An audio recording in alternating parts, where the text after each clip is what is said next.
He had the power and wealth of a king. He was a billionaire times over. He killed anyone who stood in his way of becoming the world's most powerful drug lord. Pablo was untouchable.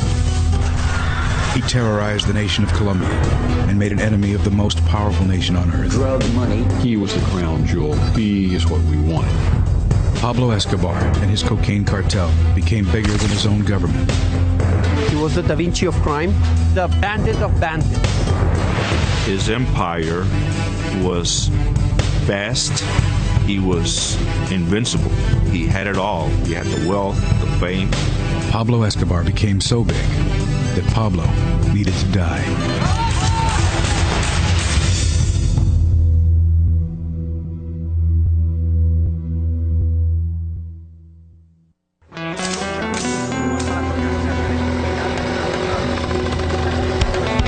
December 2nd, 1993. A team of heavily armed police officers converge on a two-story row house in the Los Olivos neighborhood of Medellin, Colombia. This moment is the culmination of the largest manhunt in history. The United States has devoted all of its intelligence and military assets to finding Pablo Escobar. Hundreds of millions of dollars. Its most elite troops and some of its most secret units. After all this time, all this money and effort and bloodshed, they finally found him. I never really knew that much about Pablo Escobar until I was working on my book, Black Hawk Down. And one day I was interviewing a fellow who was connected with Special Forces, and he had a picture on the wall of his office of a bloody, dead fat man on a rooftop, surrounded by all these grinning men with rifles. And I interrupted him and said, "Excuse me, you have to tell me what that is." And he said, "That, my friend, is Pablo Escobar. I keep that picture on my wall to remind me that no matter how rich you get in this life, you can still be too big for your britches." And what that suggested to me was that the United States military had been much more involved in hunting down Pablo Escobar and killing him than I had previously thought. Mark Bowden's bestseller, Killing Pablo, uncovered a vicious covert war underwritten by the U.S. government in one of the most violent countries on earth. Incinerated by nearly 40 years of bloody civil war, Colombians have long been brutalized by both Marxist guerrillas and the right-wing paramilitary death squads who oppose them. A subhuman conflict fueled by a multi-billion-dollar trade in cocaine.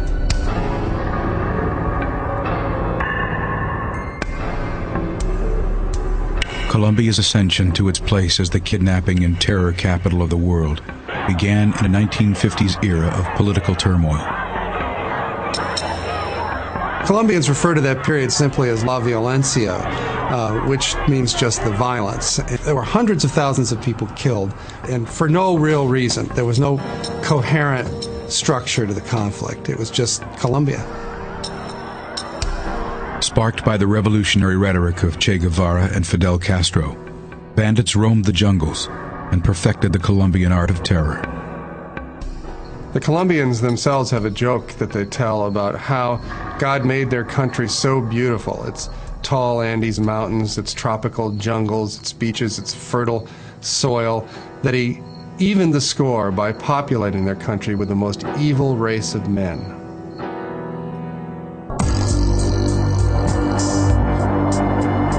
From the crucible of La Violencia emerged one of the most violent criminals the world would ever see. Pablo Escobar was born in 1949, right in the middle of this period of La Violencia, so his childhood was set in the context of this bloodletting. Escobar's criminal career starts modestly in the 1960s in his hometown Medellin as a small-time racketeer and marijuana dealer. Pablo was a dope smoker from a fairly early age. Colombia was known here in the United States for being a source of some of the strongest, most potent marijuana in the world. America's counterculture establishes a robust market for Colombian marijuana.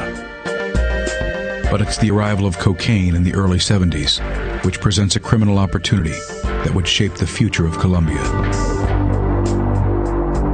By the mid-1970s, cocaine began to become a more fashionable drug of choice. And this was perfect for a smuggler in Colombia because it's a difference between why carry an elephant when you could put a mouse in your pocket. We have a very big jungle, and the countryside has a very little presence by the government and by the state. Most of the area outside the cities is really wild territory. So a certain amount of law and order exists within the cities, but outside the cities, in the mountains and in the jungle, there's very little law and order. And it's in that lack of authority and in that lack of presence of the state where most of the problems brew, where most of the coca has been growing, where most of the violent conflicts and the violence originates. Well, Pablo Escobar was not a brilliant entrepreneur or organizer. What he was is more violent and ruthless than most of the people who were engaged in this business. And in that way, he was able to consolidate most of the lucrative drug trafficking routes out of Colombia. In 1975, Escobar offers to sell 14 kilos of cocaine to Medellin drug boss Fabio Restrepo.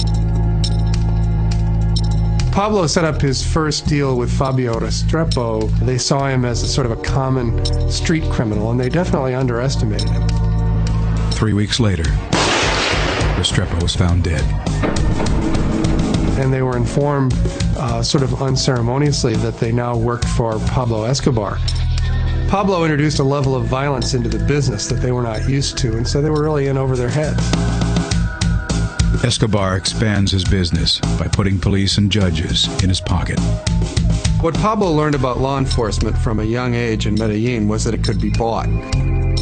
Those who were determined enough to come after him, or honest enough to continue to pursue him and arrest him, would be killed. Fueled by America's appetite for the white powder, Escobar's power grows exponentially. He became the king of cocaine, the titular head of the Medellin cartel. And the Medellin cartel had the reputation, well-deserved in my opinion, of being one of the most ruthless, violent, murderous criminal organizations in the world. The Colombian cartels were the one that introduced the drug to the U.S. and sold them in U.S. streets. So they had a huge business. Well, Pablo began making more money than certainly anyone in Colombia had ever seen before. He spent his money lavishly on anything that struck his fancy. He built an extravagant estate for himself in the middle Magdalena Valley, which he called Napolis. He had a zoo at his ranch. You're talking about Colombia. A guy had elephants, zebras, rhinoceroses. He imported exotic animals, had planes, helicopters. He was invincible. He had it all. He had the wealth, the fame. It is a lifestyle Pablo fiercely protects. Colombia was a place where, certainly in the underworld, if you wanted to survive, you had to be more feared than your rivals. And so Pablo cultivated his reputation for violence. One of the stories that I was told is that at a dinner party at his house, his people caught someone stealing silverware from his kitchen. He had the waiter who stole the silverware bound hand and foot and then kicked him into the swimming pool and had his guests all watch this man drown and announced that this is what happened to anyone who stole from Pablo Escobar. He was a terrible criminal. He used terrorism in a way that Colombia never before had seen. As the Medellin cartel grows in power, Marxist guerrilla movements such as FARC also grow in strength. Even though in his early days Pablo liked to use Marxist rhetoric, he rapidly became the richest man in Colombia, and as such, he became a target for some of the leftist guerrilla movements in the hills. So Pablo joined with a lot of other wealthy drug traffickers to form their own private armies, paramilitaries, to go after the guerrilla units. Two of the early paramilitary leaders who Pablo worked with were Fidel and Carlos Castaño. My father was kidnapped in the year of '79 by the FARC guerrillas. Our lives turned 180 degrees. With the Colombian government unable to protect its citizens from Marxist guerrillas, Carlos Castaño and brother Fidel establish a paramilitary army called the AUC. Once they cowardly killed my father, I made a decision to fight. They created this organization of paramilitaries with the support of the drug traffickers, primarily the Medellin cartel. This is when my brother Fidel met Escobar and began a friendship with Escobar. The Castaños became allies of the Escobar organization. The paramilitaries were an armed branch of the drug traffickers. Of course, with all the kind of private army he had and a huge amount of money, he became very powerful. Pablo had ambitions to be more than just the wealthiest man in Colombia and its most successful criminal. He wanted to be beloved by the people of Colombia, and he wanted to have a legitimate political power. And so he began spending some of his millions on projects for the poor people in Medellin.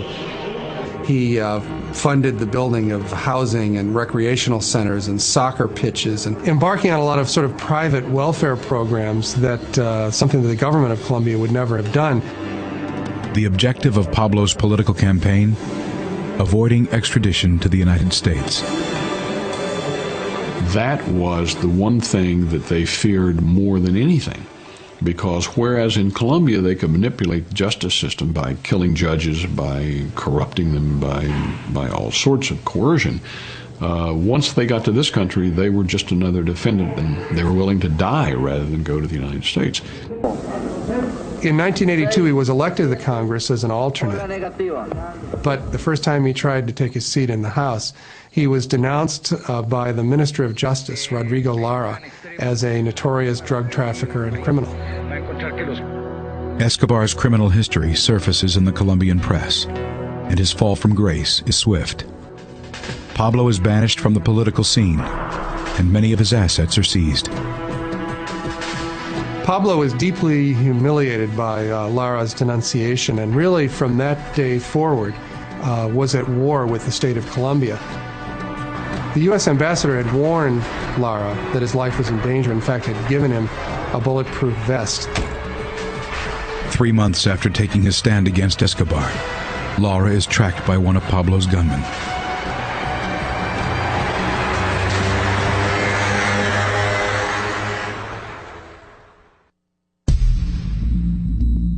Justice Minister Rodrigo Lara is the first Colombian to take a stand against drug lord Pablo Escobar.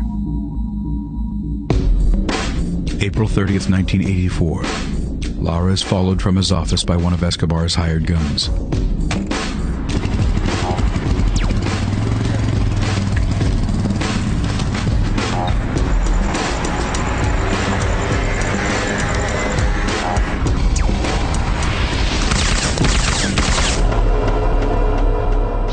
A bulletproof vest provided by the U.S. government is found by his side.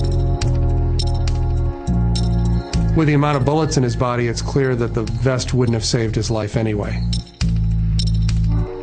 While Lara's killing puts Pablo at war with Colombia, he has yet to become a target for the Americans.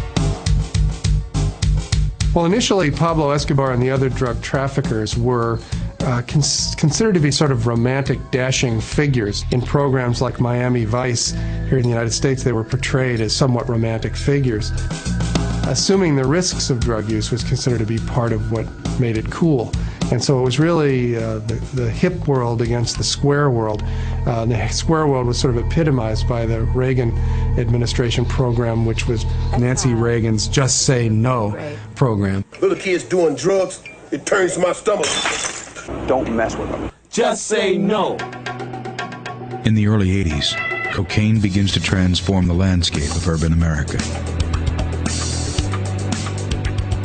Public attitudes began to change when cocaine began arriving in the United States in a new form. Instead of being a powder that you sift, it was then now being sold as crack, and it was very inexpensive.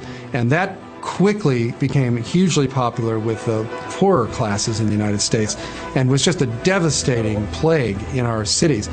The change from just normal cocaine to crack had a huge impact on U.S. policies. It had not only afflicted the people who became addicted to crack, but then these people would set out to steal in order to sustain their addiction, so the cities became plagued by an epidemic of violence and crime. A very high percentage of the murders that take place in the United States are somehow or other connected with cocaine trafficking.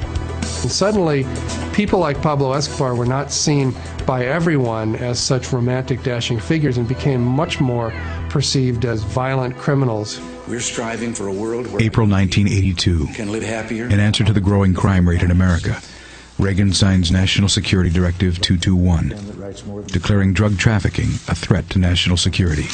Pablo became something much more than a law enforcement problem. He became a military target, a real threat to world civilization.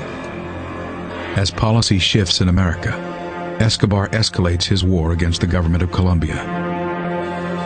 At the heart of Pablo's war against the government of Colombia was his fear of extradition. In Colombia, Pablo knew he could bribe or intimidate judges or juries or even prison executives. In the United States, he knew that he couldn't. He had a lot of judges who were against him killed. That was his fight, trying to show Colombia that he was tougher than Colombia. Pablo's policy in his war against the government was called plomo o plato, which means silver or lead. You can accept Pablo's bribe or you can accept his bullets. It was very easy to accept Pablo's bribes. They were generous and reliable. And also the alternative to accepting the bribe was that you and your family would be killed. So it became very difficult not to do what Pablo wanted you to do. Escobar was very invincible. In other words, nobody thought, they could ever take him down. So people were afraid to talk. They were afraid to go up against him because they know they would end up dead. Pablo was untouchable.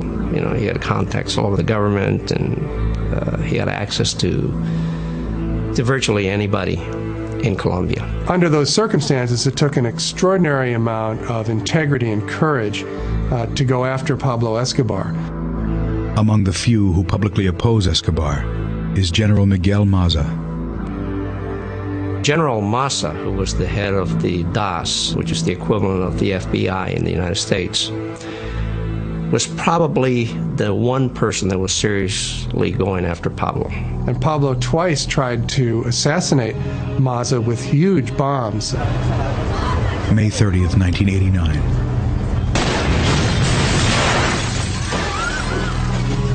Escobar targets Maza with a remote-detonated car bomb. Maza's car was at the center of the blast. Its wheels were melted to the road, but he managed to kick the door open and step out unhurt. It killed many people. Fortunately, I was spared from death in that attempt.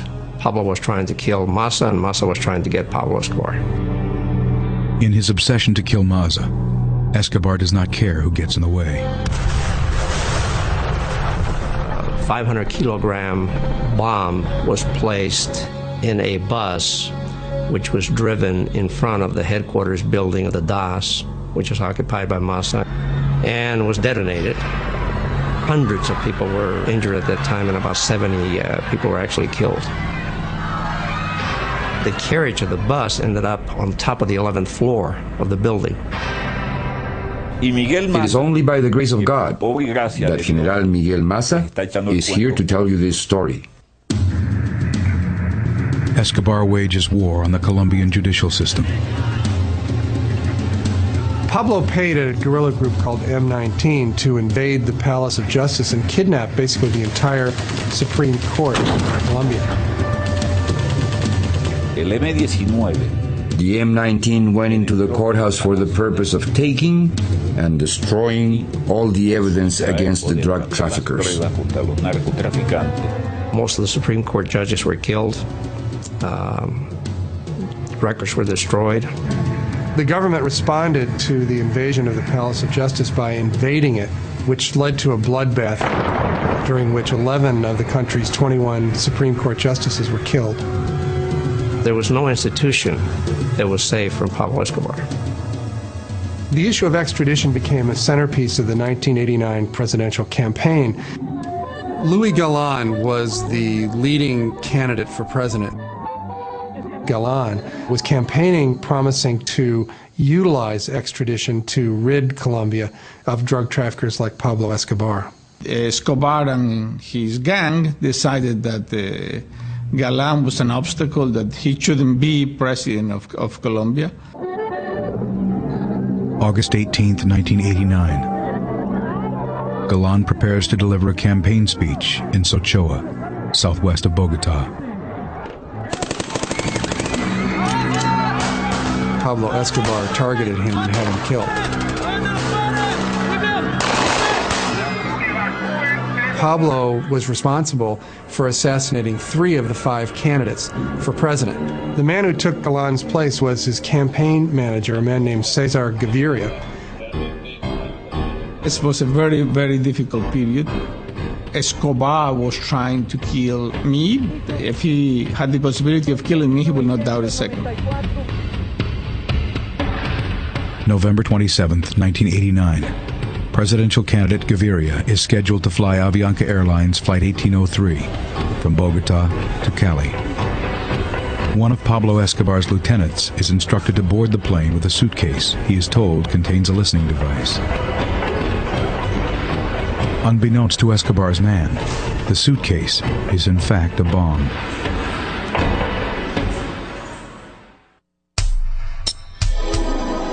November 27, 1989.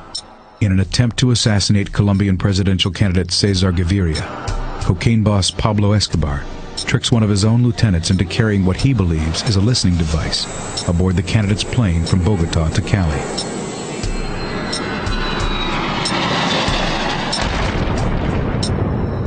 Avianca Flight 1803 goes down in the mountains outside Bogota. 110 people are killed. There are no survivors. Gaviria, as it happens, was not on the plane. But at the point where Pablo bombed an airplane, he became what the United States considers a clear and present danger. There were 2 American citizens killed on that plane. So under the long-arm statutes, we could prosecute him for the Avianca plane. With cocaine continuing to flow across the borders, American drug policy changes from intercepting drug shipments to taking down cartel leaders. It became very evident that we had to target them more specifically. As their power grew, it became evident that they had to be dealt with. When George Bush was elected president in 1988, he changed our country's policy against drugs to targeting the drug kingpins, men like Pablo Escobar. And for the drug kingpins, the death penalty. November 2, 1989. President Bush's legal counsel drafts a reinterpretation of the long-standing executive order prohibiting the assassination of foreign nationals. The new interpretation of the prohibition said that if the President of the United States determined that someone was a threat to national security or to the lives of American citizens, that person could become a target for assassination. Our forces could go out and not just try to find them and arrest them, but actually kill them. America's premier counterterrorism team prepares for a potential mission. Delta Force is the Army's top-secret counterterrorism unit that specializes in finding people and going after them, and is considered to be one of the best in the world at doing this. Our existence is still not recognized by the Department of Defense. Regardless of whether or not we exist, the unit has some highly motivated, select individuals that specialize in these kinds of operations. As Delta Force stands by, a new group of covert soldiers has already entered Colombia. The CIA had obviously always had a presence in Colombia, but after the Avianca airliner bombing, the Colombian government invited the United States to help them go after Pablo Escobar. The U.S. dispatches a secret surveillance unit, codenamed CentraSpike. CentraSpike has certain technologies that's highly sensitive. I'm not going to go into what they have or don't have. CentraSpike is another top-secret Army unit that consists mostly of language experts and technicians who specialize in finding people by eavesdropping on their electronic communications and using radio telemetry to target their location. Flying under the cover of an aviation technician team, CentraSpike begins eavesdropping and triangulating phone conversations. One of the things that CentraSpike did was prepare a kind of organizational map. For instance, they would soon know who were the 10 people who Pablo Escobar most frequently spoke to on the phone, and then who were the 10 people that each of those 10 most frequently spoke to. You can form a fairly sophisticated map of the inner workings of an organization. The nucleus of the Medellin cartel was Rodriguez Gacha, a.k.a. El Mexicano, the Ochoa brothers, Fabio, Jorge Luis, Juan David, and Pablo Escobar as the leader. So it was a conglomerate. They would get together, they would borrow each other's airstrips, airplanes, borrow each other's labs. They were doing loads of coke into Mexico, then Mexico would bring it to the United States. With CentraSpike flying and listening overhead, the Colombians place a team in Medellin with the dangerous task of acting on CentraSpike intelligence. They created their own special unit of elite police and soldiers called the Bloque de Búsqueda, or the Search Block, which existed specifically to go after men like Pablo Escobar. Commanding the Search Block would be the most dangerous job in the most dangerous country on earth. It was a job that nobody wanted, because whoever was going to be in charge of this group going after Escobar would become immediately a target of Escobar's. The man who commanded the Search Block was Colonel Hugo Martinez. Martinez accepts on the condition that he will be periodically rotated out of the hot seat. It was understood that there was to be a change in personnel every 15 days. However, there was never a change in personnel. I remained on duty the entire time. Hugo Aguilar is selected as Colonel Martinez's right hand. We were chasing after the most dangerous criminal organization in the world, backed by more than 1,000 men in uniform from a combination of various Colombian armed forces. As soon as the Search Block was formed, Pablo Escobar announced that he was going to kill 60 members of the Search Block in the first month. And then he proceeded to make good on his word. He says he will destroy the Search Block within 8 days. In those 8 days, he placed 2 car bombs, which killed approximately 25 police officers. In the first weeks of the Search Block's efforts, scores of the men were killed.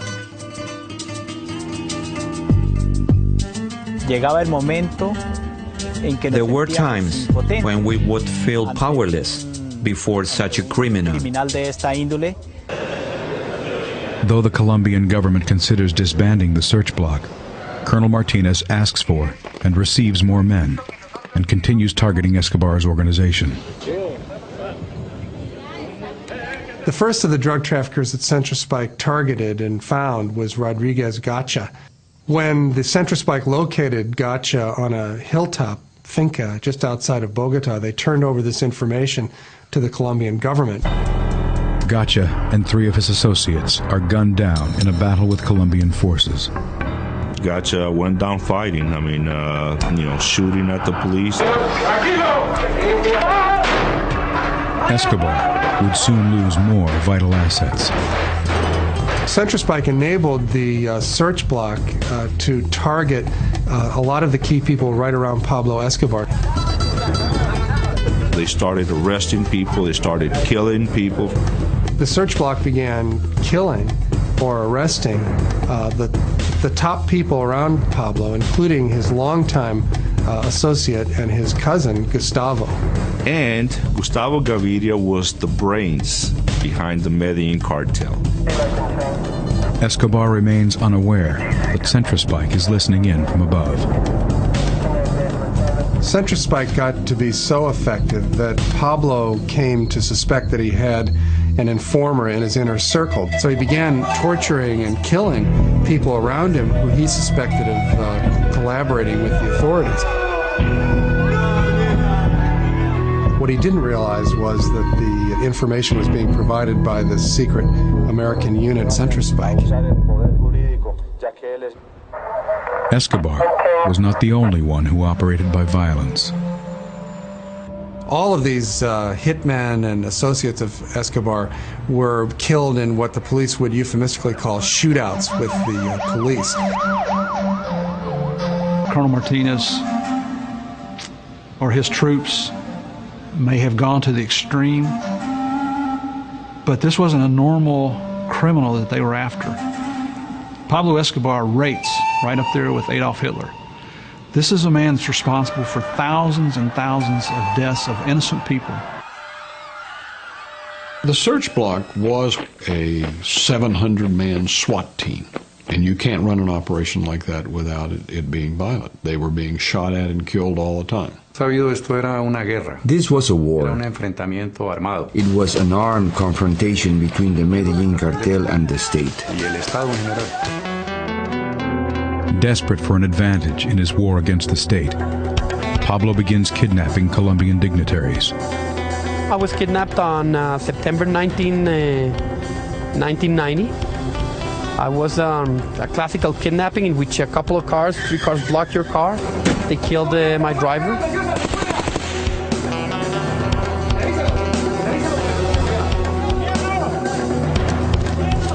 He was doing that to exert his power and show the Colombian government, the Colombian people, that he could get to anybody. Escobar will use his hostages to negotiate the terms of a surrender. Escobar decided that what he needed was a comfortable, secure base of operations where he and his associates could live, be protected from their enemies, from members of the Cali cartel, from the Colombian search block and the Colombian National Police, from the United States. In case he was captured, he would use us as bargaining chips. As Escobar negotiates with the Colombian government, the hostages remain in the hands of his sicarios. I was kept in a very small room. I was chained to a bed, 4 guards. It's an experience in which you survive by the second. When you're in the hands of Pablo Escobar, you don't know what's going to happen. You know, you can be dead the next second. So I didn't have any illusions of surviving. I thought I was going to die. January 24th, 1991. Pablo executes one of his hostages. Days later, another is killed in a rescue attempt. That was the toughest point. I cried a lot. I got used to knowing that maybe the next day would be my last day. At this point, Pablo is literally running from hideout to hideout, knowing that if Colonel Martinez catches up to him, he's going to be killed, but at the same time not wanting to surrender until the terms had been worked out to his satisfaction. Pablo is playing a very dangerous game with the Colombian government. He felt the pressure. He knew we were getting very close. The president was warned about the danger in negotiating with Pablo Escobar, but he went right ahead. The deal that Pablo made with the government of Colombia was he would discontinue his violent campaign against the state in return for being able to build his own prison on a mountaintop just outside of Medellin called La Catedral. May 20th, 1991. As a concession towards his private sanctuary, Escobar releases his remaining hostages. I couldn't believe it. They took me to a street. They gave me money for a cab. And finally, a guy picked me up, and I told him, please take me back home. As part of Pablo's deal, General Maza is removed from his case. With construction underway on Escobar's private prison, one last demand must be met. They actually held a Continental Congress, basically, where they rewrote the Constitution of Colombia to ban extradition. And the day that the amendment to end extradition was put into the Constitution, Pablo Escobar turned himself in. He held a press conference on the mountaintop outside the prison and graciously announced that he decided to end his war against Colombia. He sent this message: "Tell President Gaviria I will not let him down."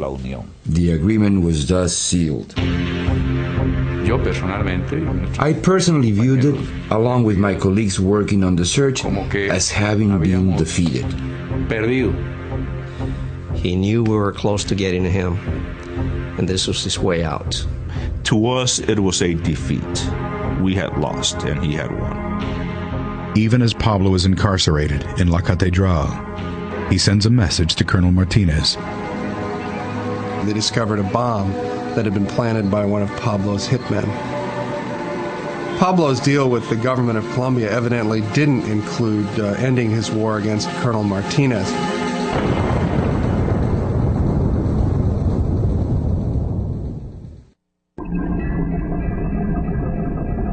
(1992), with Colombian cocaine boss Pablo Escobar serving time in his own prison at La Catedral. No one in Colombia is breathing easy. It was a different kind of prison in the sense that he wasn't actually required to stay there. He would frequently turn up at soccer matches in Medellin or Christmas shopping in Bogota. I've been in a lot of prisons in my 26 years, and this is definitely not classified as a prison. A resort would be a more accurate way to describe La Catedral. They would bring truckloads of friends and prostitutes to party with them. He built a discotheque inside of the prison, which was used as the party room. My favorite part of the deal was that the Colombian National Police, i.e. Colonel Martinez and his search block, were not allowed within 20 kilometers of the prison. We made a huge mistake. We underestimated the capacity of Escobar for corruption and intimidation. Disastrous. You could not negotiate with Pablo Escobar. Pablo Escobar was a psychopath, a mentally sick individual, and he proved it. Pablo got set up in La Catedral and began to reconsolidate his hold over the cartel. In fairly short order, he built the Medellin cartel back up to where it was exporting more cocaine than it ever had in its history. He was still doing his same old activities of ordering the killings of people, of sending dope. So nothing had changed except that now he was safer. Some of his subordinates had begun basically running the organization for themselves and apparently had been helping themselves to large portions of the profits. Two of the associates who were doing this, the heads of the Galeano and the Moncada families, were invited up to the prison for a chat with Pablo. Pablo had them both executed. I'm declaring a Fujimori. In other words, I'm taking over. I am taking over the government, and I am the boss now. I run everything. President Gaviria had put up with a lot of the criticism of his deal, but the embarrassment of putting Pablo up in such luxury and giving him such relative freedom finally reached a turning point when he learned of the executions inside the prison. So he was like running his business from jail, and I gave orders to move him to Bogota. Ambassador Morris Busby receives the news while back in the States. The phone rang, and it was Janet Christ, who was the political counselor, and she said the president has moved against Escobar. He has sent a military team up to Envigado, and they're going to take him out of the prison. He made the decision that they had to move Pablo from his self-built prison to a real one. Eduardo Mendoza, who was a vice minister of justice for Colombia, was sent up with the army unit just to observe. But, of course, Escobar found out about this before they got there. With Escobar aware of their plans, the army refuses to enter the prison. Mendoza took it upon himself to go in the prison to negotiate with Escobar to try to reassure him that he really was just going to be transported to a different prison. And, well, things went badly. Escobar got very angry with him and said this was a violation of his agreement with the president, and basically took Mendoza captive inside the prison. Justice Minister Mendoza is held at gunpoint inside Escobar's living quarters. While Mendoza was being held captive in the prison, Pablo's men kept threatening to kill him. As the standoff continues through the night, President Gaviria calls in the Colombian Special Forces. Time was passing, and we need to do it. In the early morning hours, they assaulted the prison. Mendoza, in the confusion, was corralled by one of the Special Forces sergeants that threw him to the ground and basically sat on him, and then directed him on how to run out of the line of fire, and managed to escape with his life. It was incredible what happened. I was indignant and furious because I did not understand, and I do not today.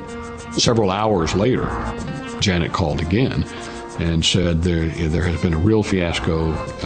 The whole operation was a failure. They discovered that Escobar had escaped. Escape is not the correct word. He walked out of the prison. He controlled the guards, he controlled everything. I think he had like 12 of his best assassins staying with him, and they all escaped that night. The Americans associated with this mission were delighted that Pablo had escaped, because while he was in prison, they hadn't been able to go after him at all. Now that he was free, it opened up the possibility of targeting him again and killing him. We were elated because the hunt was on again, and we knew we were going to get him. President Gaviria makes a plea to the U.S. Embassy. Gaviria had said to me, I don't know what restrictions you've been operating under in this country up to the present time, but I'm telling you right now, we need your help. There are no restrictions. I asked full cooperation of the U.S. in this matter. We needed to find Escobar. He asked Ambassador Busby for a military help, and the first thing that occurred to Busby was Delta Force. He made a request to Washington to bring Delta Force to Colombia to help lead and train the Colombian forces to go after him. We got some assets into the country. We got a lot of very, very competent people that came to Colombia literally within hours. All kinds of groups were there. The unit, the agency, Central Spike, all to provide support for the Colombian command. I always believed that we had a very, very good shot at finding Escobar in the early going. And he was the crown jewel. He is what we wanted. Delta Force places 2 operators at La Catedral. While Central Spike would put their ears on the target, Delta Force would put their eyes on it. Central Spike and Delta Force were able to pinpoint Escobar's location literally days after he'd escaped from prison. By the time the Colombian forces act on the American intelligence, Pablo has vanished. In order to be successful with Pablo, it had to be very time sensitive, because if we got intelligence that Pablo Escobar was at location X last night, chances are he wasn't there anymore. As Escobar's trail grows cold, a decision is made to reform the original search block. This time, it will have the full support of the United States law enforcement, intelligence, and counterterrorism agencies. Peña and Murphy went to live in Medellin with the task force. I mean, that was their second home. This search block was now more organized, had more of a focus, had more intelligence, had better equipment to start the second search for Escobar. With corruption and fear permeating the Colombian forces, there is one clear choice for commander of the new search block. I did not ask to be reassigned to head the operations. But when he escaped from La Catedral, my immediate thought was, this represents an opportunity to finish the job. He was one of the few Colombian police officers that was not afraid of Pablo Escobar, and he was completely obsessed with getting Pablo. So a decision was made to bring Colonel Martinez back. They spent the latter part of 1992 basically training Martinez and his men to be more effective, basically to be a proxy Delta force in this effort to get Escobar. The search block immediately begins launching daring raids throughout Medellin. It was very stressful. I mean, it's one of the most stressful, I guess, dangerous points in my life. You got to remember that we were going after probably one of the world's most dangerous persons. Through his lawyers and the press, Escobar desperately tries to reclaim his deal with the government. But this time, there will be no deal. We all the time say, he can only give up. We will not guarantee him anything. And it was very clear to everyone involved that the intention was no longer to arrest Pablo, to bring him to justice or put him in prison. At this point, they were just looking for him to kill him.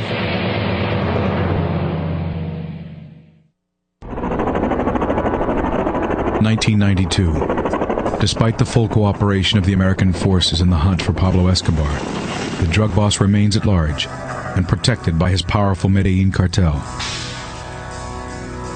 Escobar was the head of a very large criminal organization, so he employed not just gunmen and hitmen and criminals, but also bankers and lawyers and accountants.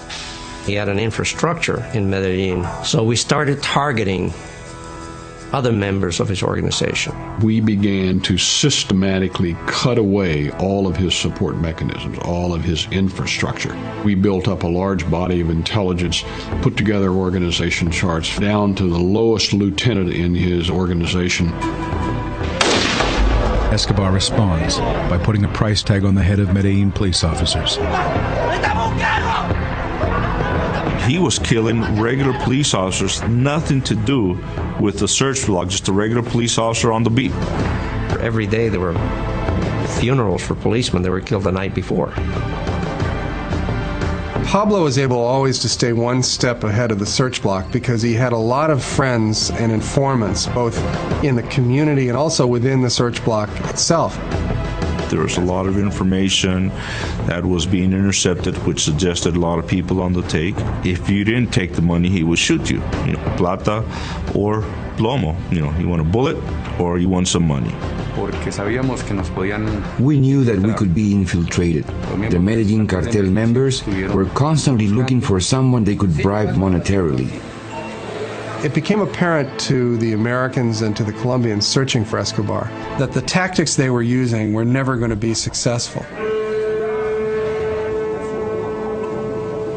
In the days after Escobar's escape from his private prison in July of 1992, the DEA had toured the site in search of any intelligence that they could possibly use against the drug lord.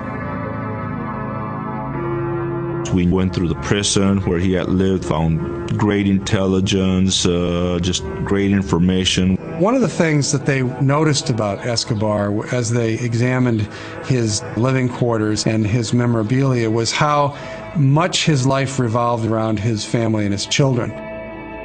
I was always of the opinion that we should watch his family, track his family, because he had the reputation of being an absolutely ruthless, murderous man, but the man who really had great regard for his family, for his wife and his two children.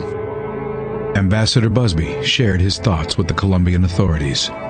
I talked to the Colombians about that and said, you know, I think this will make him uneasy and perhaps have him stick his head up and we'll be able to see him. January 30th, 1993.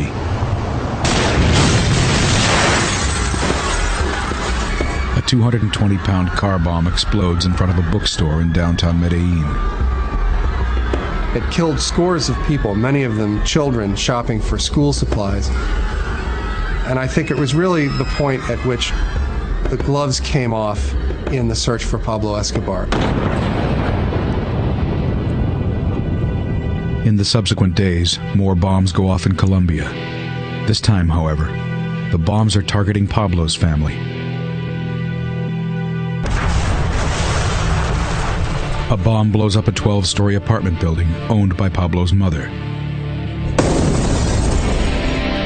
Soon, another Escobar house is decimated. An organization calling itself Los Pepes came out of the woodwork. A mysterious entity begins targeting Pablo's organization and even his family for outright assassination. Los Pepes, which stood for, in its acronym, People Persecuted by Pablo Escobar, suddenly burst on the scene, targeting and assassinating anyone who was associated with Escobar. It had the earmarks of a psychological operation of some sort. But it got very quickly beyond that, and it became a murderous bloodbath. People being killed by the Pepes almost every night. They ran the whole gamut of crimes. So, in reality, Los Pepes were just as ruthless as Escobar. Anybody who had any connection with Escobar was either killed, arrested, or running for their lives. Personally, I thought he was getting a taste of his own medicine. Let's just call it another flank he had to worry about. The police, never did stuff like this. I mean, he was always worried about the police, but now you have Los Pepes playing outside the rules. They started to play dirty just like Escobar. They were killing as many as 5 and 6 people a day. They would assassinate these people and leave signs hanging around the neck of the body, signed Los Pepes.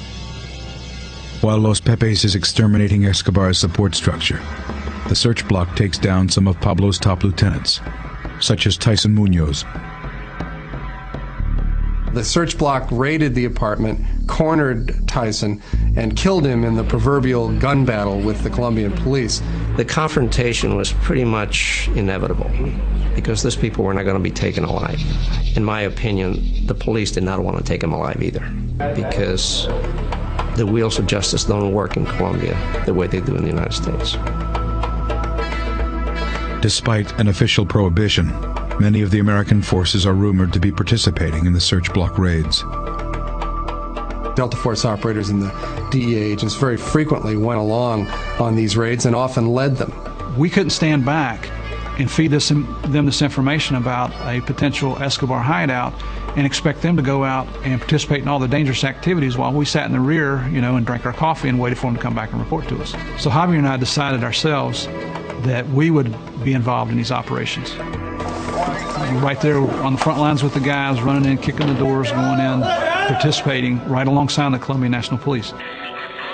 With Americans funding, training, and possibly even participating in search block raids, concern grows over a possible connection between the search block and the death squad, Los Pepes. There were allegations on the part of Pablo that Los Pepes and Martinez were one and the same. I was very much afraid of somehow DEA being contaminated by what was going on out there. There's been accusations that members of the Bloque de Busqueda provided information to Los Pepes. Did I ever see that? No. Did I ever see any indication that that happened? No. Could it happen? Sure, it could happen. There's 600 guys in that operation. It's still something of a mystery who Los Pepes were, and that's obvious because the Los Pepes were basically murdering people. One of the few to admit to participating in the killings is Escobar's former ally, Carlos Castaño. Los Pepes is an organization that arose supported by the auto defenses. Yes, particularly by my brother Fidel Castaño, but it was bigger.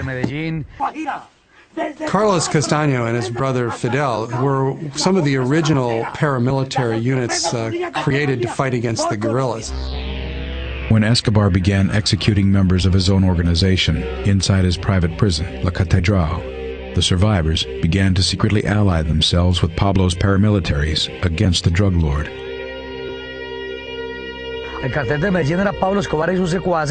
Pablo Escobar killed most of his friends and allies and his pals. But there were relatives that survived that lunatic and they joined us.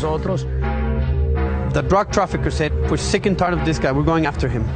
And they created the Pepes, and they attacked him exactly the way he used to work against society and against them. We realized that he was a monster that we had to fight against no matter what. So when they turned against him, they knew the inner workings of his organization. They knew who the people were, where the money was. Los Pepes reportedly received support from Pablo's chief business rival, the Cali cartel. The Cali cartel was more than happy to help Los Pepes or the Search Bloc or the Colombian government go after Escobar because he was their primary rival. And by eliminating the Medellin cartel, it just made for a more lucrative business for them. Colonel Martinez and the U.S.-backed Search Bloc are rumored to be cooperating with Los Pepes.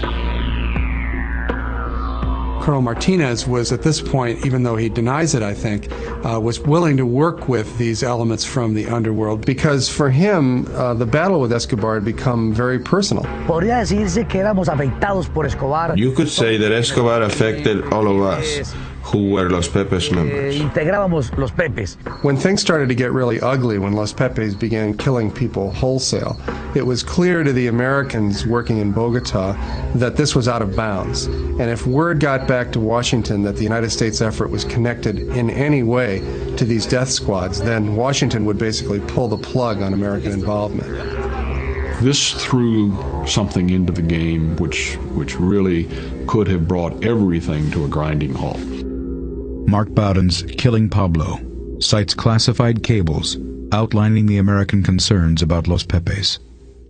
While the United States Embassy in Bogota maintained the pretense that there was no connection whatsoever between Colonel Martinez's Search Bloc and Los Pepes, I came across the DEA's cable traffic back and forth from Bogota to Washington, which documents the knowledge of DEA agents that Los Pepes were intimately involved with the Search Bloc. Ambassador Busby himself wrote a rather lengthy cable to Washington where he details the fact that their own intelligence showed that there was a connection between Los Pepes and the Search Bloc. In fact, Ambassador Busby had gone to President Gaviria to complain about this and to demand that this connection cease and desist. I had several meetings, and one of them, I want you to say, every member of the police, that this is not an instruction, that this is not the policy, that we shouldn't be involved in that. Days after Gaviria's orders to the police, Los Pepes issue a press communique announcing they are officially disbanding. And in effect, for a period of time, Los Pepes did cease and desist. So it was obvious that they understood that there was a connection between the police and Los Pepes. Though officials moved to distance themselves from the vigilante group, Los Pepes continued their bloody campaign. Los Pepes were the first tactic employed against Escobar that was immediately effective. In short order, everybody associated with Escobar, his family members, his lawyers, his bankers, his accountants, were either running for their lives or dead or under arrest. And very quickly, Pablo began to find that his protective shell was disintegrating. We confronted Escobar's terrorists. There were a lot of killings during this confrontation. We could see that the impact that they were having was incredible because they were playing without any rules. Officially, the United States was not involved in the efforts of Los Pepes at all. But if you look at what they were doing in Colombia at the time, it's clear that they were working hand in hand with Los Pepes, whether they intended to or not. It was very evident that they were having tremendous success in dismantling the Medellin organization. And obviously, we were trying to do the same thing. There was a strategy, wide, perfect, outlined by the United States, by these agencies, in which tacitly each one did what each one had to do. By February of '93, Los Pepes have killed dozens of Escobar's associates and members of his extended family. So Pablo is now terrified that Los Pepes are going to kill his wife and children. I got a phone call, almost a frantic phone call from the Minister of Defense, who said Escobar's wife and children and an entourage of 12 or 14 people are at the Rio Negro airport, and they have visas to go to the United States, and they're going to leave the country. If he succeeded in getting his family out of the country, there would be no inhibitions on him, and there was no telling what he might do. The Escobar family and their bodyguards are met at Rio Negro Airport by U.S. DEA agents. They were stopped at the airport in Bogota and stripped of their visas. Who's going to tell me to give Escobar's family's visas back? Nobody. So they're effectively keeping the bait being the family, in position in the country, while Los Pepes apply the pressure against Escobar. Pablo's response to the Americans' block would be swift and deadly.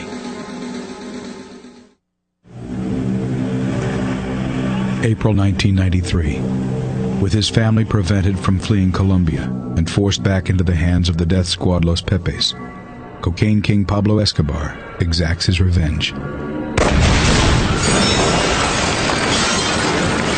Pablo's response was to set off a 300-pound bomb in Bogota that leveled a city block.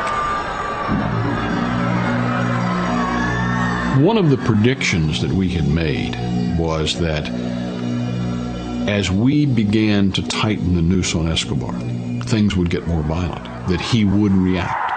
And he certainly did. I think we had 9 bombs in Bogota in the space of about 2 months. Hundreds of people killed. Los Pepes responded by kidnapping and murdering Pablo's chief lawyer, Guido Parra. And when they killed Parra, they also took his teenage son and murdered him too. They hung signs around their neck that said, "What do you think of the exchange for the bombs, Pablo?" and signed them Los Pepes. Despite allegations that Colonel Martinez is cooperating with Los Pepes, he is kept on as commander of the search block. Colonel Martinez stood up and did the job that had to be done. Nobody else wanted to do it. A lot of people were afraid to do it. Colonel Martinez realized that the fight between him and Pablo Escobar was a fight to the death. And at the end, either he or Pablo Escobar was going to be dead. With Centrospike finding no sign of Pablo's voice on the airways for months, Colonel Martinez requests the support of a Colombian ground surveillance unit. The Colombian National Police were having a lot of success with a small unit that operated portable direction finders in collaboration with Centrospike. And Colonel Martinez requested that this unit come to Medellin. Martinez receives the unit, but he insists on sending one of its members back home to Bogota. His superiors sent him to me on 2 occasions. And on both occasions, I sent him back because he bears my name.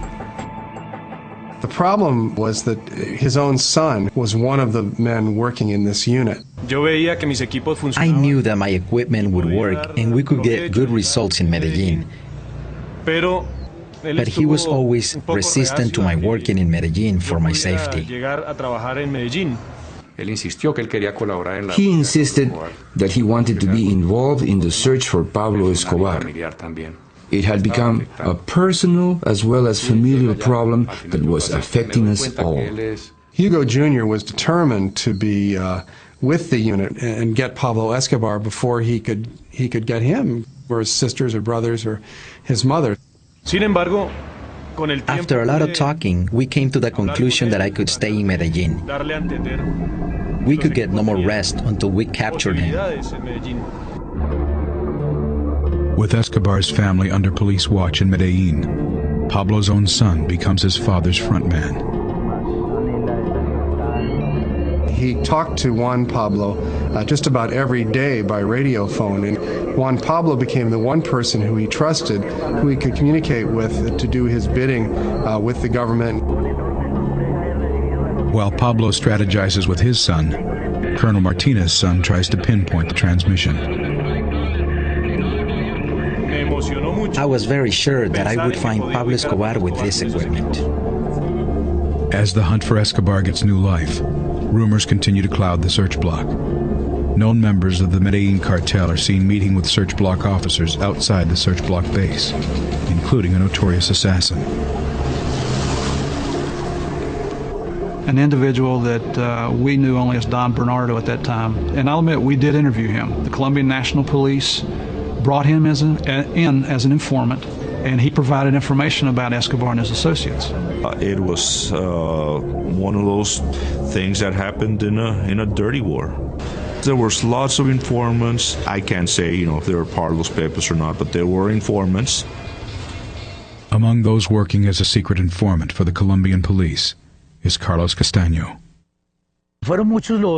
I provided information to the police under the code name Alecos.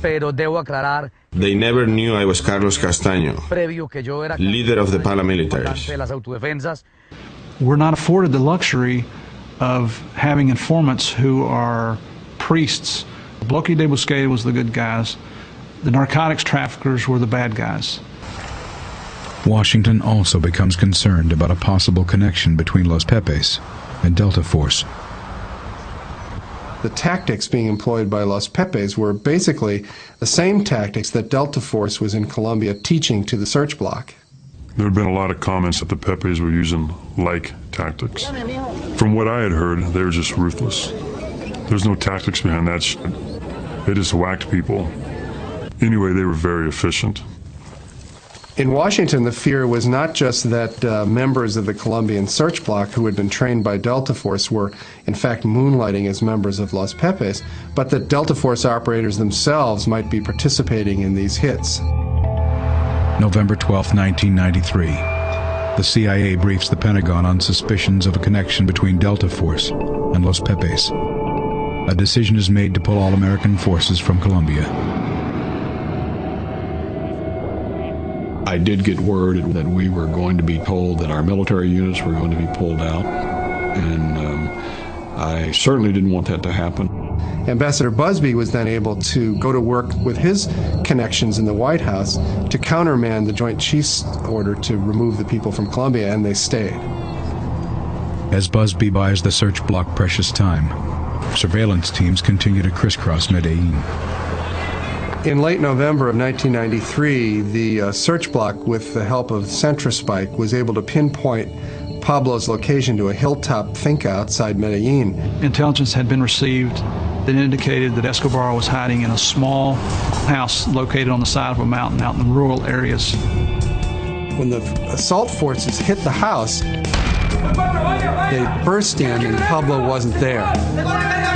In fact, Pablo had been talking on the radio, but he would walk up into the woods a short distance from the house so that he'd have a better line of sight communications with his son Juan Pablo in Medellin. So when the search block descended on the farmhouse, Pablo was actually up in the woods. The search block examined the farmhouse where Pablo had been staying, and it was apparent to them that the drug kingpin was living under increasingly strained circumstances. Virtually his entire organization, the Medellin cartel, was totally destroyed. One of the few remaining links to Pablo's empire is his son, Juan Pablo.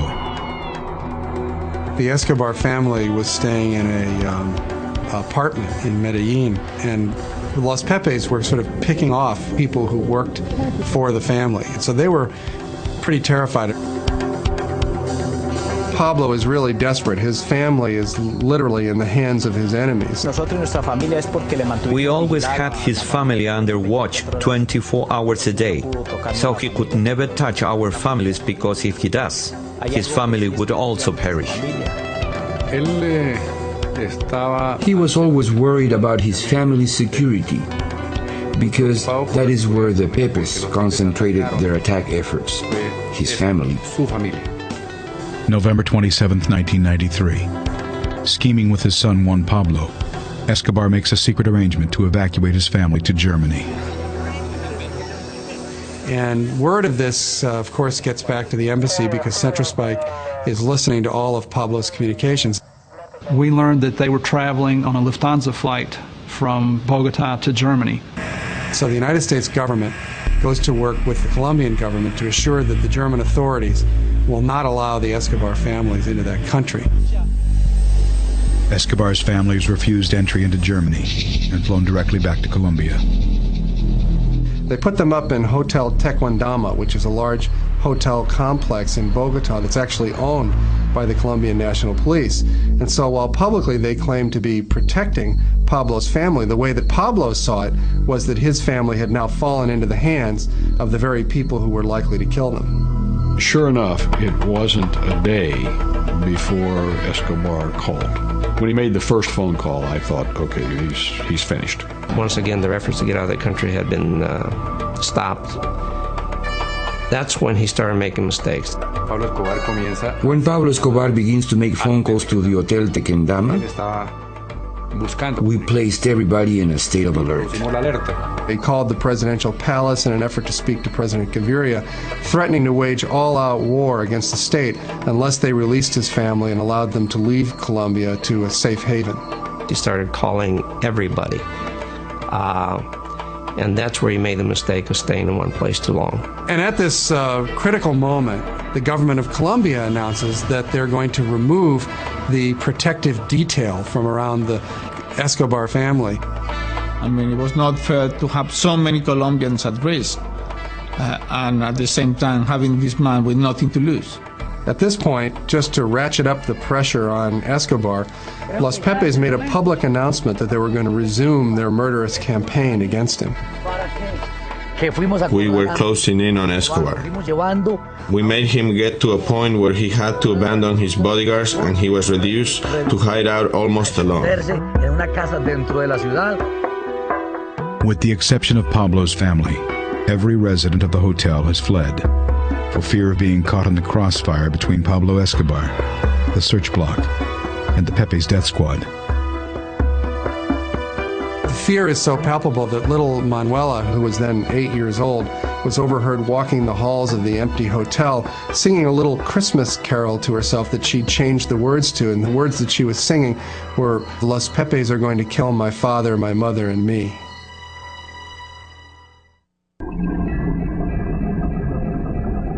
December 1993. On the run and at war with the state of Colombia, Pablo Escobar tries to protect his family from the vigilante death squad, Los Pepes. He's desperate to get his family out of Colombia, so he has to continue making phone calls to the Hotel Tequendama. While Pablo is on the phone talking, Centrospike is listening in, and they fix his location to a neighborhood in Medellin called Los Olivos. Colonel Martinez positioned a lot of his men in parking lots in that neighborhood so they would be poised and ready to move the next time Pablo came up on the radio. Hugo Martinez Jr. and the rest of the search block wait for another Escobar phone call. Every time Pablo got on the radio telephone with his son, Hugo Jr. would be cruising the streets in his telemetry van trying to zero in on the precise location of the phone call. My father was very clear, saying that the operations cannot go on if Pablo was not talking. Desperate for a way out, Pablo turns to his son, Juan Pablo. Pablo woke up in the morning of December 2nd, the day after his 44th birthday, and had spaghetti for breakfast, and then immediately got on the phone with his son, Juan Pablo. Escobar agrees to answer a phone interview through his son. He instructs his son to accept a list of questions from journalists with the intention of giving interviews that will play on the heartstrings of the Colombian public. The fact that the government is using his wife and children as bait. Juan Pablo asked his father for some coaching on how to answer the questions. He also warned Pablo that there were a lot of questions, so this conversation might take a long time. He tells Juan Pablo that they'll get back on the phone a few hours later. This, of course, gave the tip-off then to Colonel Martinez and his men that they could be waiting and in position for the phone call that was going to happen later in the day. Indeed, he called again. We were already located in a house near the zone from where he first called. Hugo immediately started tracking the signal, and the search block followed him out into the city.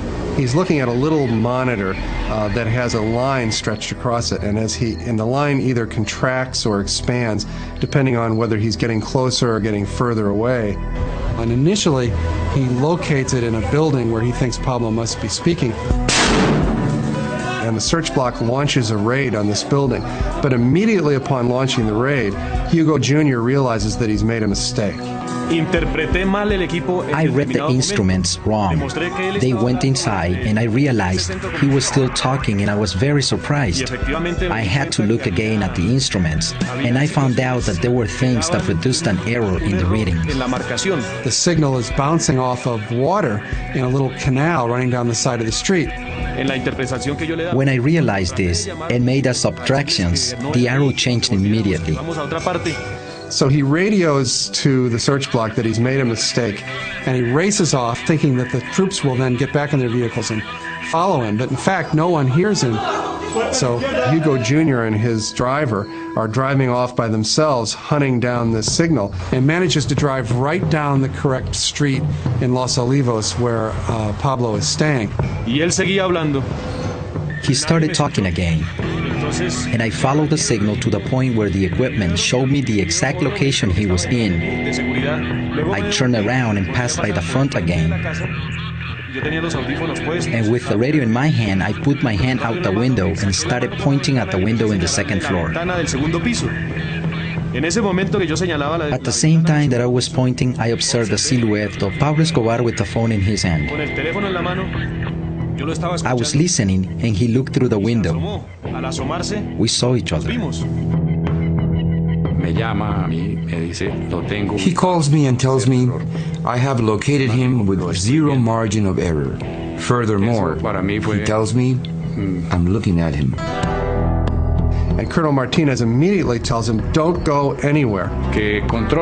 I tell them that they should wait for the search block, but if they had to confront him, to do so. And so Hugo went around to the back of the building, and some of the men with him staked out the front door. Pablo Escobar was very calm. We did not see him trying to make any escape attempts. He was very still, maybe waiting for luck to help him again. But this time he was surrounded. Hugo Aguilar's team reaches the scene and immediately makes the assault. Pablo hadn't noticed anything peculiar and was still talking on the phone with his son Juan Pablo when the explosive charge went off on the door downstairs. We began going up the stairs. I was up front. Pablo Escobar said, "There is something going on here. I'll call you back." And he threw the telephone. He ran to the window and he went into the abyss. Escobar's lone bodyguard, Limon, is the first to reach the window. The man that was with Pablo Escobar came out of the house. He jumped and he headed in our direction, shooting. Limon attempted to race across the rooftop and was apparently shot on his way across the roof. The force of his momentum carried him right off the roof, and he landed on the grass behind the garage. And then Pablo Escobar appeared. He had two guns in his hands. Pablo began trying to inch his way out along a wall that bordered the rooftop, looking for some avenue of escape. He was talking to the police with such rage and shooting in and out of the house. When he was against the wall, we were not able to get a line of fire to hit him. He started walking to the front. And since the roof goes up, we started seeing more of his body. And at that moment, he fell.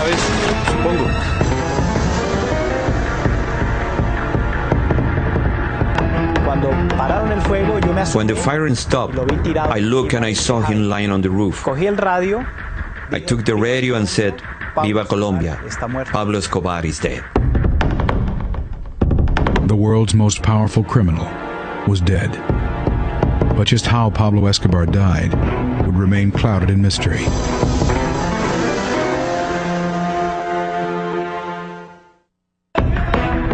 December 2nd, 1993.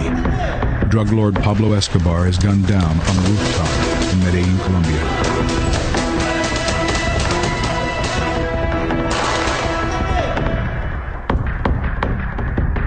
Javier, they just killed Escobar.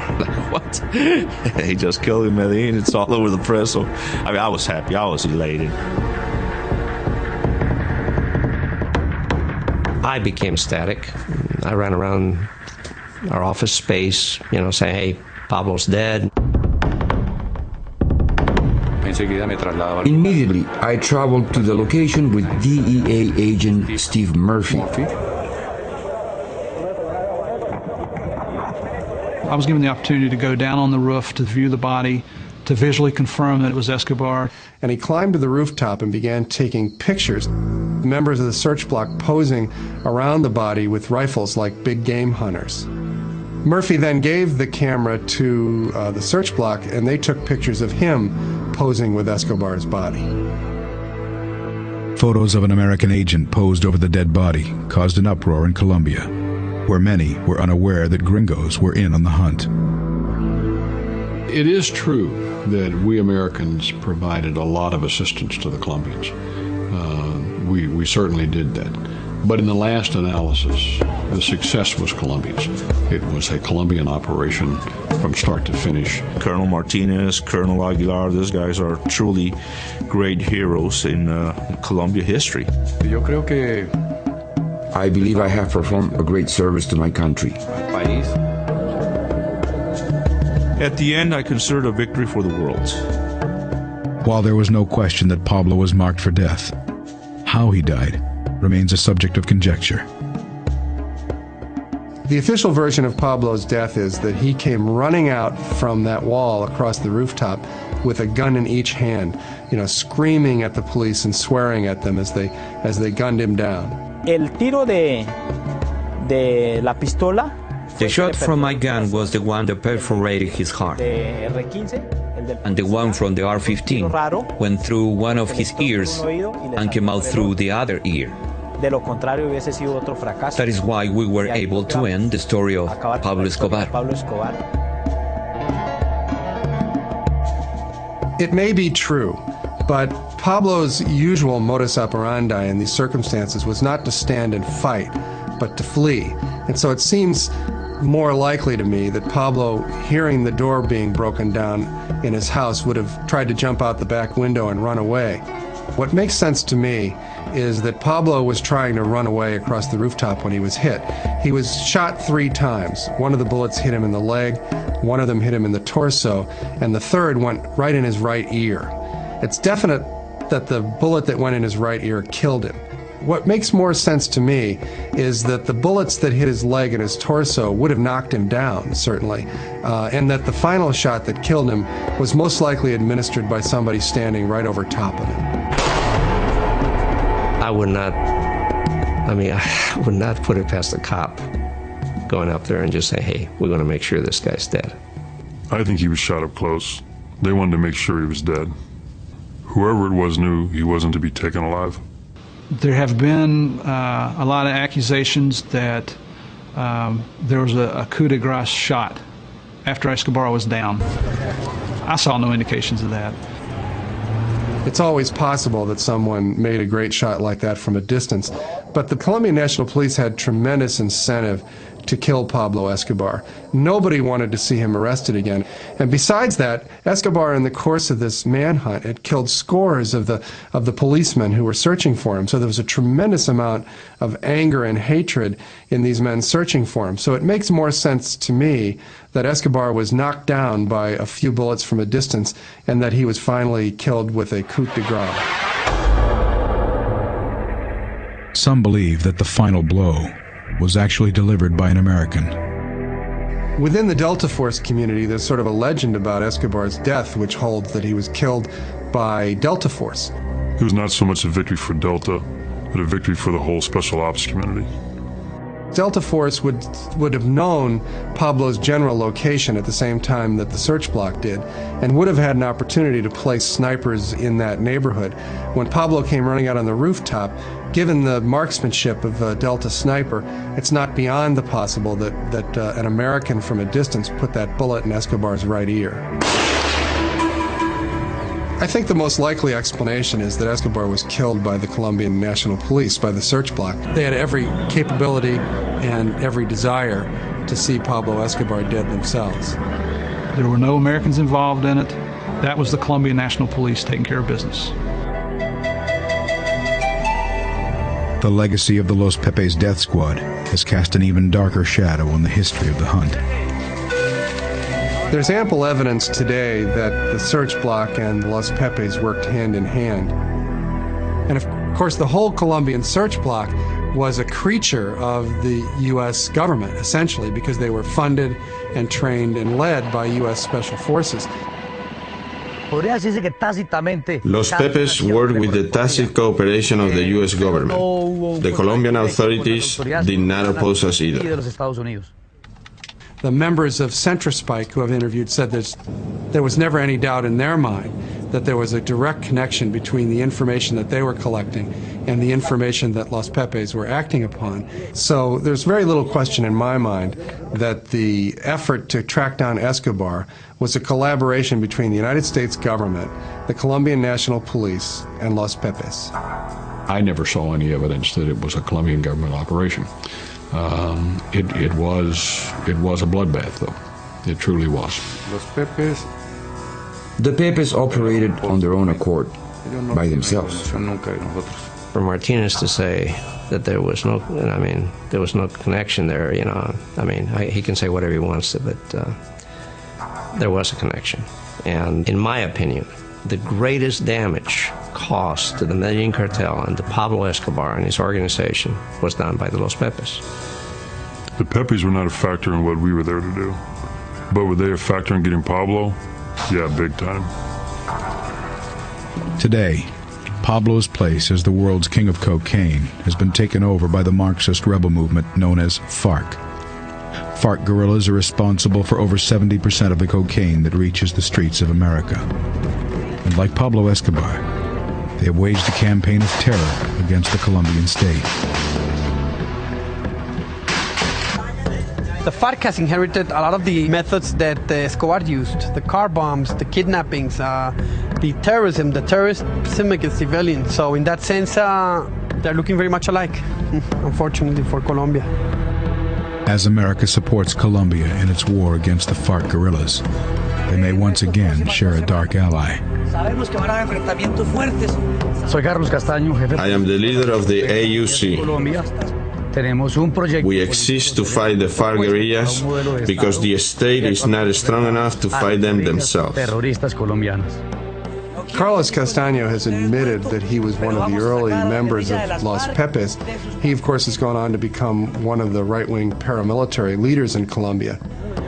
With the tacit support of the Colombian army, the AUC has waged a dirty war against the FARC, allegedly massacring thousands of civilians deemed sympathetic to the FARC guerrillas. He's regarded by many Colombians as a hero, but also by many as a violent criminal. There's a real close relationship between the Colombian army and the AUC, in the same way that there was a relationship between the Los Pepes and the police. You know what I'm saying? Like Los Pepes, the AUC has officially been denounced by the U.S. and placed on its list of terrorist organizations. But I suspect that just as in the case with Los Pepes, the paramilitary units will continue to do what they've always done because ultimately it's going to benefit the United States government and the Colombian government in their war against the guerrillas. I think they're a necessary evil. As long as they're the enemy of my enemy, they're going to stay alive and functioning. As Colombia and America square off against the worst enemies they've ever faced, Los Pepes provide a keen example of the central dilemma of modern so-called discretionary warfare. The issue of the Los Pepes, it's one of the central ethical issues involved whenever you use military force, and that is how far are you willing to go to succeed. When you make the decision to go to war, you've essentially decided that the situation is beyond the bounds of normal law and order.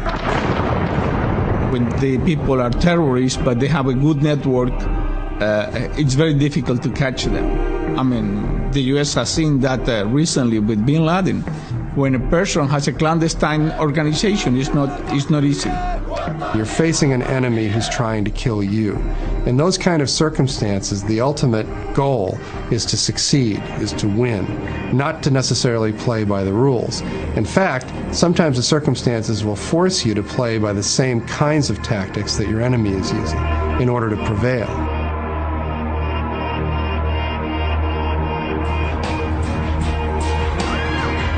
While most Colombians have lived with it for their entire lives, most Americans have only recently known the reality of terror. I think that Americans have to steel themselves to the reality of war, that if you're going to war, you have to face up to the ugly facts about what war is.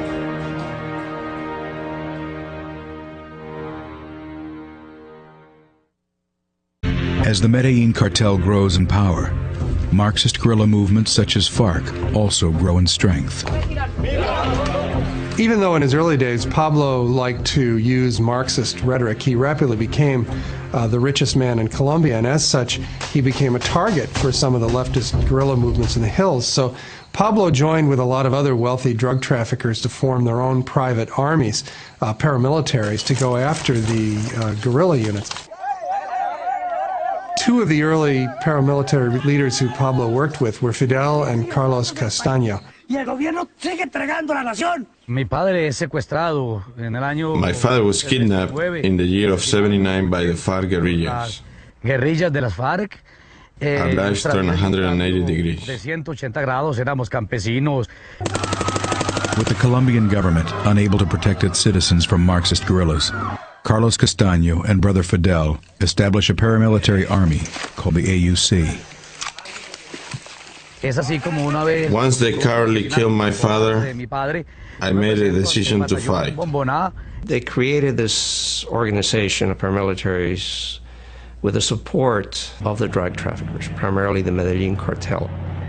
This is when my brother Fidel met Escobar and began a friendship with Escobar. The Castaños became allies of the Escobar organization. The paramilitaries were an armed branch of the drug traffickers.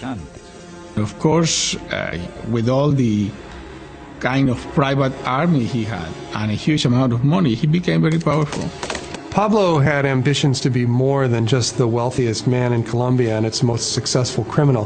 He wanted to be beloved by the people of Colombia, and he wanted to have a legitimate political power.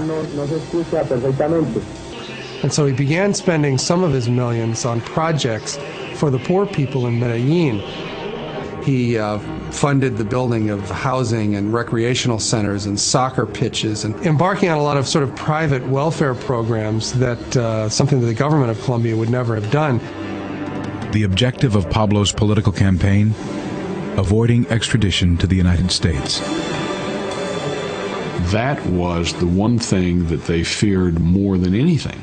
Because whereas in Colombia they could manipulate the justice system by killing judges, by corrupting them, by all sorts of coercion, once they got to this country, they were just another defendant, and they were willing to die rather than go to the United States. In 1982, he was elected to the Congress as an alternate.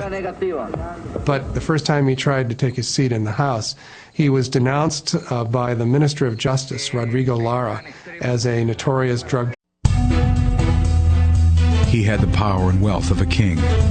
He was a billionaire times over.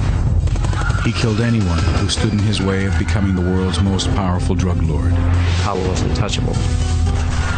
He terrorized the nation of Colombia and made an enemy of the most powerful nation on earth. Drug money. He was the crown jewel. He is what we wanted. Pablo Escobar and his cocaine cartel became bigger than his own government. He was the Da Vinci of crime, the bandit of bandits. His empire was vast. He was invincible. He had it all. He had the wealth, the fame. Pablo Escobar became so big that Pablo needed to die.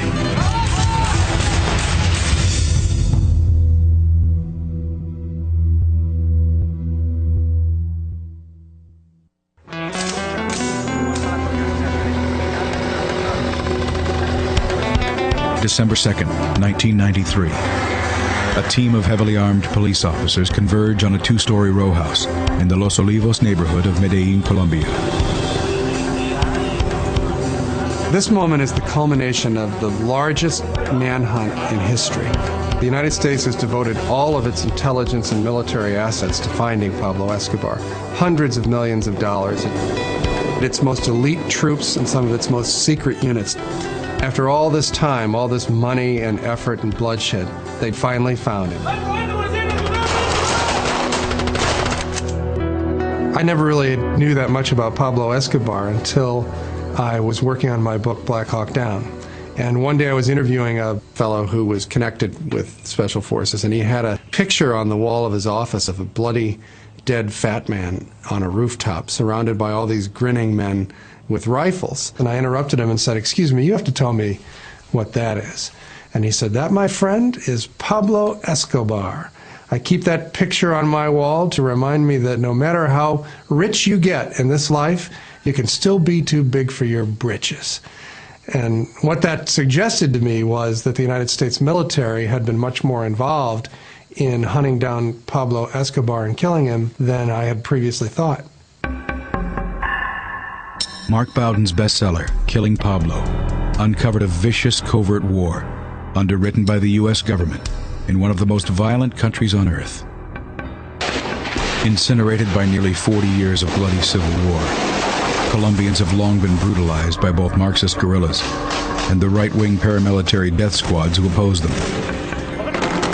A subhuman conflict fueled by a multi-billion-dollar trade in cocaine.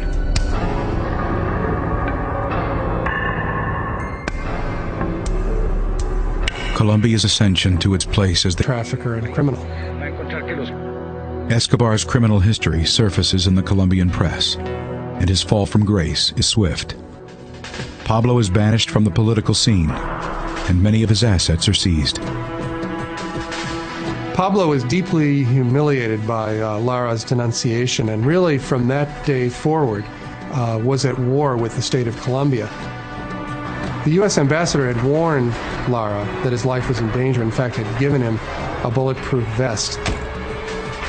3 months after taking his stand against Escobar, Lara is tracked by one of Pablo's gunmen.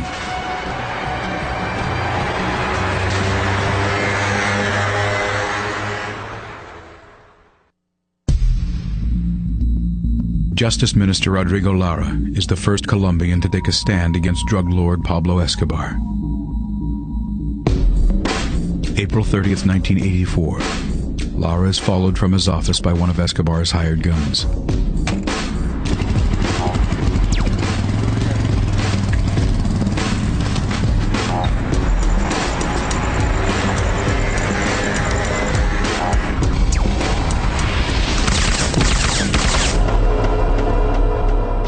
A bulletproof vest provided by the U.S. government is found by his side.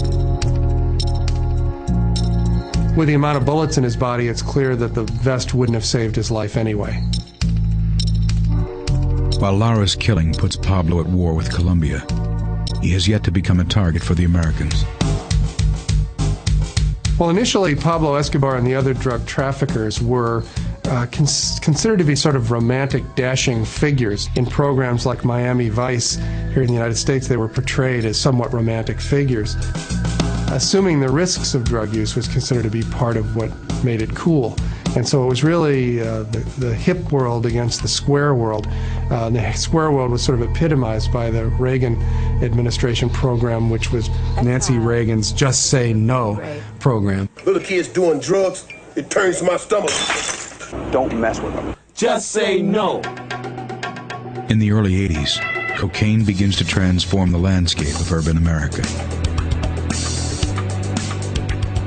Public attitudes began to change when cocaine began arriving in the United States in a new form. Instead of being a powder that you sift, it was then now being sold as crack, and it was very inexpensive. And that quickly became hugely popular with the poorer classes in the United States and was just a devastating plague in our cities. The change from just normal cocaine to crack had a huge impact on U.S. policies. It had not only afflicted the people who became addicted to crack, but then these people would set out to steal in order to sustain. Sell 14 kilos of cocaine to Medellin drug boss Fabio Restrepo. Pablo set up his first deal with Fabio Restrepo. They saw him as a sort of a common street criminal, and they definitely underestimated him. 3 weeks later, Restrepo was found dead. And they were informed sort of unceremoniously that they now worked for Pablo Escobar. Pablo introduced a level of violence into the business that they were not used to, and so they were really in over their heads. Escobar expands his business by putting police and judges in his pocket. What Pablo learned about law enforcement from a young age in Medellin was that it could be bought. Those who were determined enough to come after him or honest enough to continue to pursue him and arrest him would be killed. Fueled by America's appetite for the white powder, Escobar's power grows exponentially.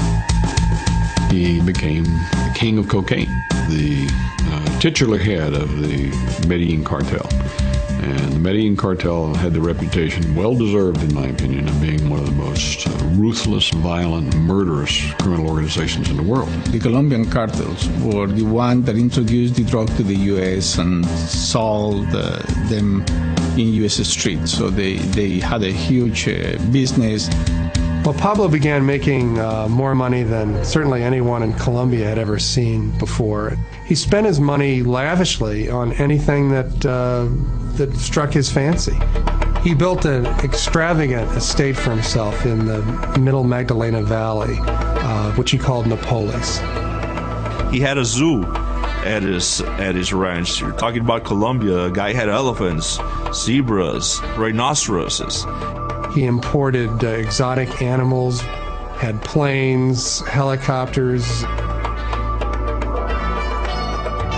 He was invincible. He had it all. He had the wealth, the fame. It is a lifestyle Pablo fiercely protects.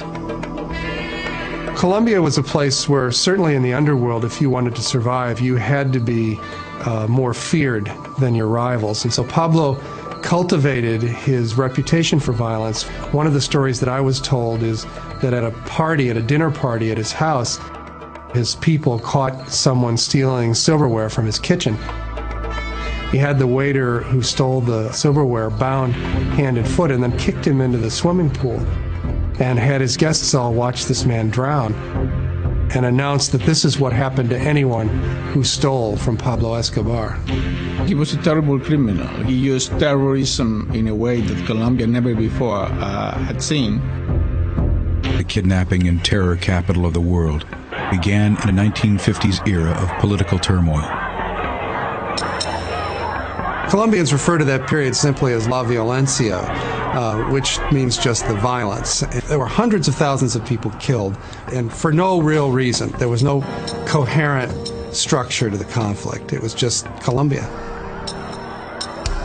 Sparked by the revolutionary rhetoric of Che Guevara and Fidel Castro, bandits roamed the jungles and perfected the Colombian art of terror. The Colombians themselves have a joke that they tell about how God made their country so beautiful. Its tall Andes mountains, its tropical jungles, its beaches, its fertile soil, that he evened the score by populating their country with the most evil race of men.